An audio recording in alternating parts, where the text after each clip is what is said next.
masih tetap bersama kami.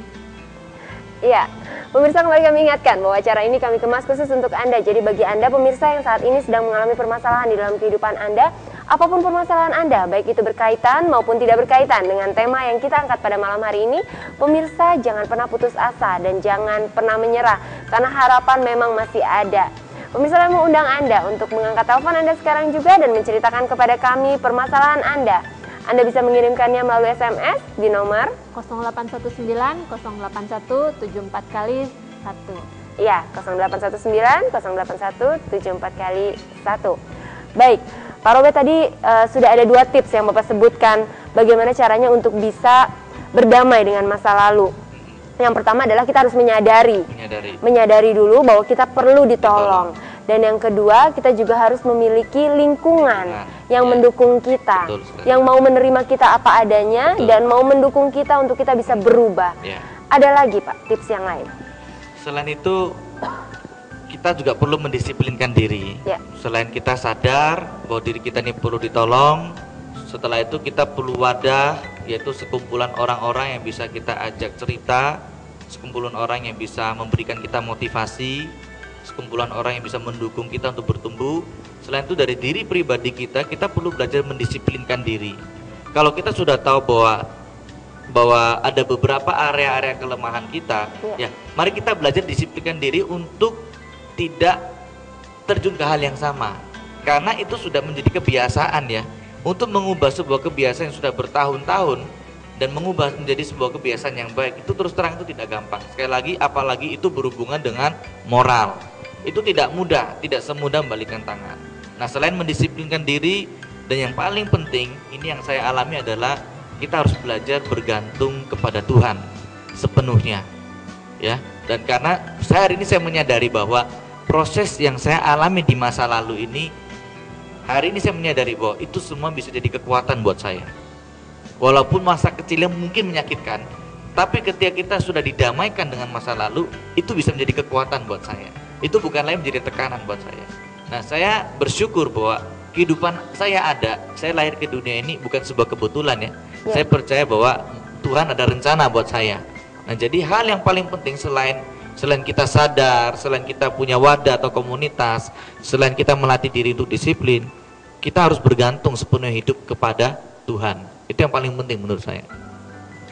Ya, apakah benar masa lalu yang suram itu akan bisa mempengaruhi masa depan seseorang? Sangat bisa. Saya mengatakan bahwa sangat bisa, karena kita nggak tahu hari depan apa yang akan sedang terjadi. Betul. Kita tidak tahu ke depan apa yang bisa terjadi. Contoh saja, ketika saya menginjak usia sekolah dasar SD, posisi saya adalah saya menjadi orang yang pasif, ya. Karena saya sadar bahwa masa kecil saya telah dilecehkan, saya adalah korban. Ketika seiring dengan SMP, waktu mulai menginjak usia SMP, sedikit demi sedikit aku mulai belajar menjadi seorang yang bukan pasif lagi, tapi sudah aktif. Aktif dalam hal melakukan apa yang sudah pernah saya alami di masa lalu.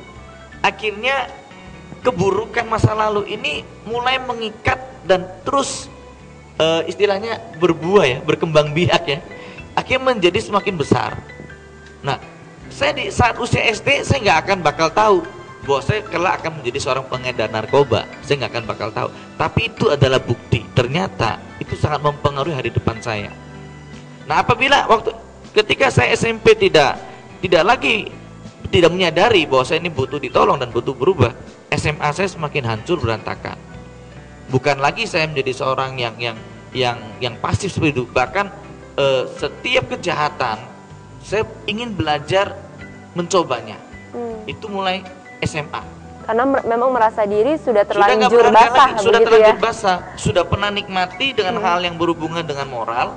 Akhirnya terus terang aja, kalau istilah dunia, apa sih yang nggak enak? Dosa kan gitu. Nggak ada satu dosa pun yang nggak enak. Kalau mau dilakukan semua rasanya enak. Apalagi dan kehidupan saya ini yang sudah terjun terlampau di sana, akhirnya apa? Ya terjun sekalian. Nah, saya SD saya nggak akan bakalan tahu kalau saya SMA bisa sedemikian. Tapi itu bukti bahwa masa kecil saya sangat mempengaruhi masa depan saya. Dan apabila waktu SMA saya tidak mengambil keputusan, saya bisa jamin nggak ada saya hari ini. Begitu. Ya. Ya. Jadi semuanya tergantung keputusan. Betul sekali. Dengan keputusan. Ya. Nah, kita baca SMS selanjutnya dari 9132. Malam Pak, saya mau bertanya bagaimana kita dapat melupakan masa lalu padahal itu adalah suatu kesempatan yang tertunda dan kenangan masa lalu itu sangat sulit dilupakan. Tolong informasinya. Jadi ini mau melupakan masa lalu yang baik ya, seharusnya masa lalu itu bisa menjadi sesuatu yang baik. Bagaimana cara melupakannya? Ya, melupakan seperti tadi kita sampaikan tidak bisa ya.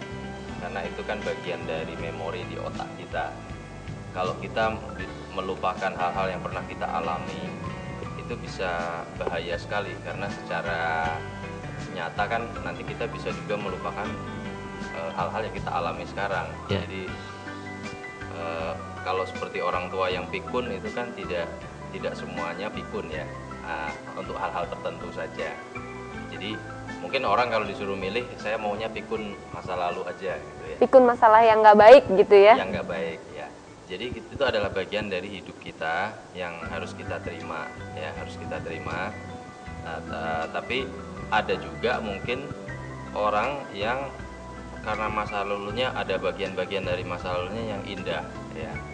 Mungkin seperti kalau kita ambil satu contoh ya.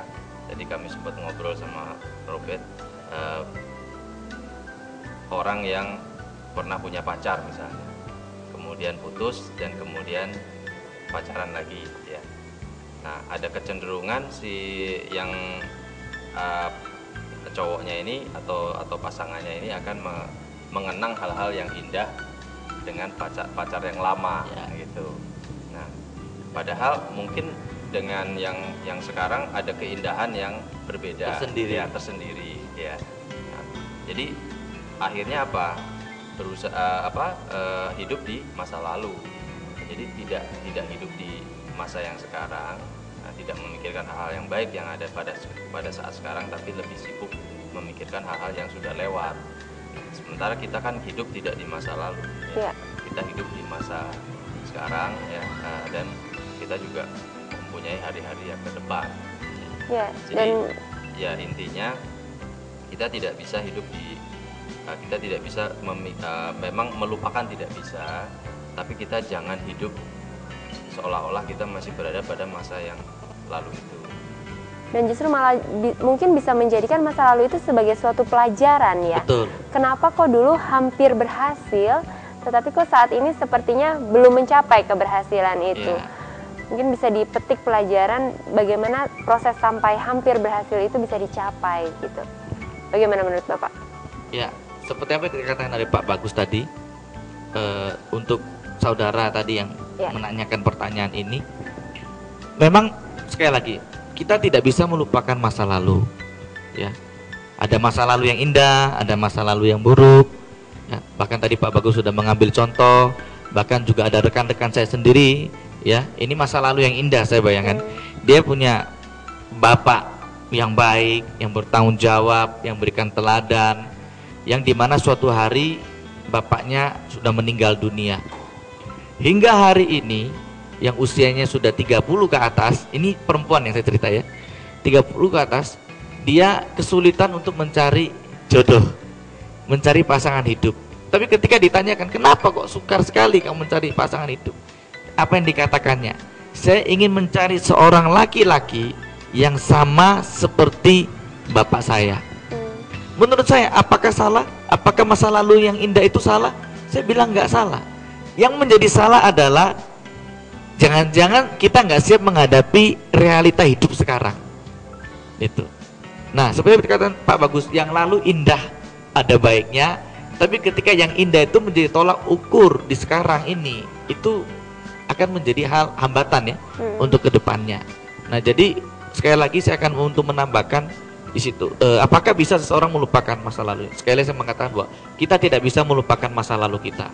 Yang bisa kita lakukan sekarang adalah mengubahkan itu untuk menjadi sebuah motivasi, menjadi kekuatan untuk kita terus melangkah ke depan ya. Kembali lagi kepada reaksi dari hati kita. Ya. Ya, kita baca SMS selanjutnya dari 2168. Malam, saya Mac. Saya baru sejam yang lalu mendapatkan cobaan yang berat.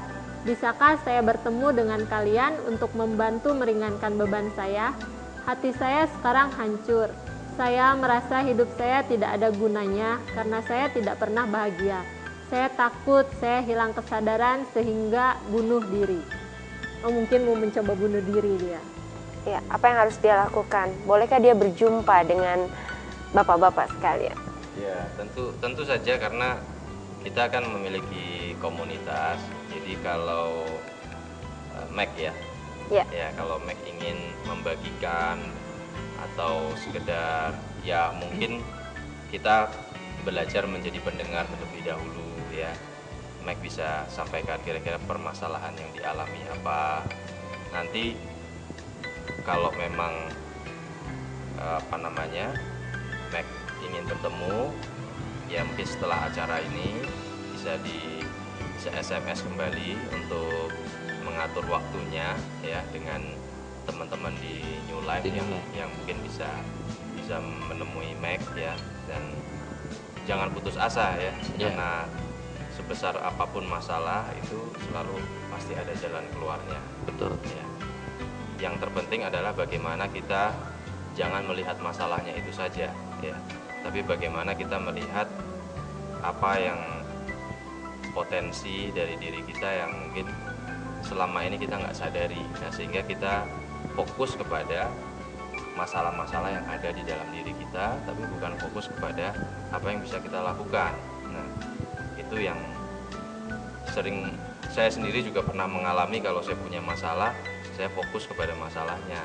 Nah, kadang-kadang kita juga perlu penghiburan ya. Penghiburan itu bukan berarti kita melarikan diri dari masalah, tapi kita belajar mensyukuri apa yang saya yakin lah dalam diri Mac itu kan tidak 100% masalah semua. Ya, pasti ada hal-hal yang baik ya yang Mac punya.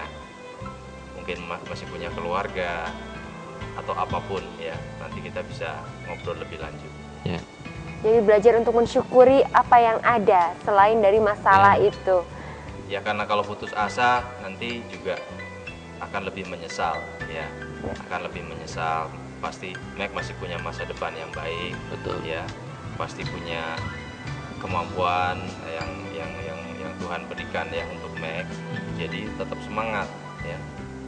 Nah, jangan langsung menyerah begitu saja. Mungkin saya tidak tahu masalahnya seberat apa ya, tapi seberat apapun pasti ada jalan keluar. Betul. Ya mungkin saya tambahkan sedikit untuk Mac sekarang mungkin perlu tenangkan diri dulu. Saya rasa rekan-rekan dari New Life siap membantu kok ya. Saya rasa rekan-rekan dari New Life siap membantu karena komunitas ini ada memang untuk orang-orang yang seperti saya, yang masa lalu saya seperti ini. Jadi untuk Mac sekarang tenang dulu. Mungkin nanti bisa sekali lagi menghubungi nomor ya di New Life. Nanti mungkin dari rekan-rekan New Life bisa atur waktu. Kita boleh tukar cerita, kita boleh sharing ya. Saya percaya untuk masa depan Mac masih bisa tertolong. Percayalah itu. Semangat terus ya. Iya, baik. SMS selanjutnya dari 12168. Tolong bantu saya. Saya ingin mencurahkan semua beban saya. Begitu banyak hal yang pahit di dalam hidup saya. Saya ingin sekali saya dibantu secara langsung. Saya tidak ingin saya melakukan hal yang salah karena masalah saya ini. Mohon bantu saya. Ya, tidak disebutkan namanya di situ ya. Ya, yang terpenting sekarang seperti ini, kembali lagi kami dari rekan-rekan New Life siap membantu ketika ada teman-teman yang mau sharing, yang mau membuka diri dengan kami. Kami akan tunggu kabar dari Anda yang sedang dimanapun sekarang yang sedang menyaksikan kami. Yang terpenting adalah sekarang tenang. Biasanya kalau sudah bingung, kalau sudah marah atau sudah kacau pikiran, saya lebih baik sarankan bahwa jangan mengambil keputusan apa-apa ya, selain menenangkan diri ya. Karena ketika sudah bingung, sudah marah, sudah campur aduk ya, mengambil keputusan